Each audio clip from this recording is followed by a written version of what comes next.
بسم اللہ الرحمن الرحیم۔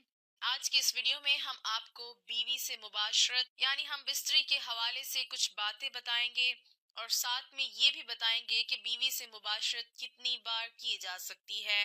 ویڈیو کو سکپ بالکل نہیں کرنا اور اس بارے میں مکمل تفصیلات جاننے کے لیے ویڈیو کو آخر تک ضرور دیکھیے گا۔ ناظرین، اکثر یہ سوال سننے میں آتا ہے کہ بیوی کے ساتھ کتنی بار ہم بستری کی جا سکتی ہے۔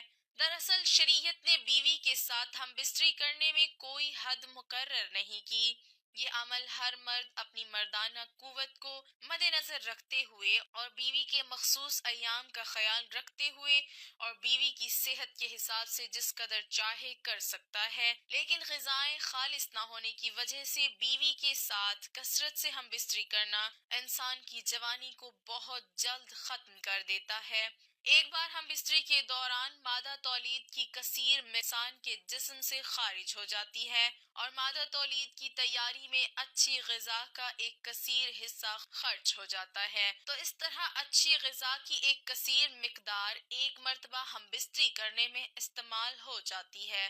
مادہ تولید کی کمی کے باعث بعض اوقات انسان کی صحت پر بہت برا اثر پڑتا ہے اور انسان مختلف بیماریوں کا شکار بھی ہو سکتا ہے۔ ایسی بیماریوں میں سے ایک اہم بیماری سرطان زال ہے۔ اگر انسان اس بیماری میں مبتلا ہوگا تو اس کے جنسی اعضاء کی قوت جاتی رہے گی اور ہم بستری کے لطف سے محروم ہوتا جائے گا۔ جنسی اعضاء کی قوت میں کمی کے باعث میاں بیوی کے باہمی تعلق میں ناخوشگواری اور رنجش پیدا ہونے لگے گی۔ ہمارے بزرگوں کا فرمانا ہے کہ زیادہ ہم بستری کے سبب انسان کے اعضائے رئیسہ مثلا دماغ، دل، جنسی اعضاء اور گردے وغیرہ متاثر ہونے لگتے ہیں، جو انسان کی شدید جسمانی اور ذہنی کمزوری کا سبب بنتا ہے۔ مادہ تولید پتلا ہو جاتا ہے، جس کا اثر ہونے والی اولاد پر بھی ہوتا ہے اور وہ کمزور اور ضعیف الخلقت پیدا ہوگی۔ ناظرین، نبی کریم صلی اللہ علیہ وسلم کے آزاد کردہ غلام ثعبان رضی اللہ تعالی عنہ نے ایک حدیث سنائی۔ کہا، میں رسول اللہ صلی اللہ علیہ وسلم کے پاس کھڑا تھا کہ ایک یہودی عالم آپ صلی اللہ علیہ وسلم کے پاس آیا اور کہا، اے محمد، آپ پر سلام ہو۔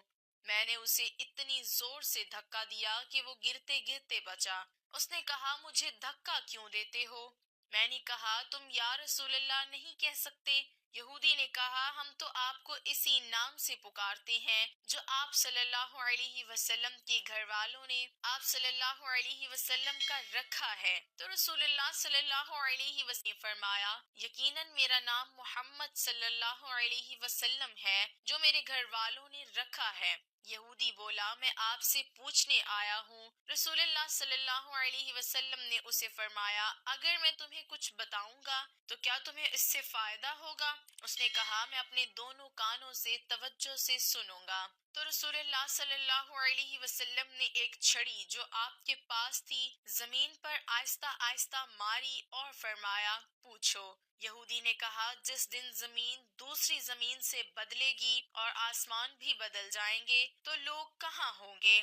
رسول اللہ صلی اللہ علیہ وسلم نے فرمایا، وہ پل صراط سے ذرا پہلے اندھیرے میں ہوں گے۔ اس نے پوچھا، سب سے پہلے کون لوگ گزریں گے؟ آپ صلی اللہ علیہ وسلم نے فرمایا، فقراء مہاجرین۔ یہودی نے پوچھا، جب وہ جنت میں داخل ہوں گے تو انہیں کیا پیش کیا جائے گا؟ تو آپ صلی اللہ علیہ وسلم نے فرمایا، مچھلی کے جگر کا زائد حصہ۔ اس نے کہا، اس کے بعد ان کا کھانا کیا ہوگا؟ آپ صلی اللہ علیہ وسلم نے فرمایا، ان کے لیے جنت کا وہ بیل ذبح کیا جائے گا جو اس کے اطراف میں چلتا پھرتا ہے۔ اس نے کہا، اس کھانے پر ان کا مشروب کیا ہوگا؟ آپ صلی اللہ علیہ وسلم نے فرمایا، اس سے جنت کے سلسبیل نامی چشمے سے۔ اس نے کہا، آپ نے سچ کہا۔ پھر کہا، میں آپ سے ایک ایسی چیز کے بارے میں پوچھنے آیا ہوں جسے اہل زمین سے محض ایک نبی جانتا ہے یا ایک دو اور انسان۔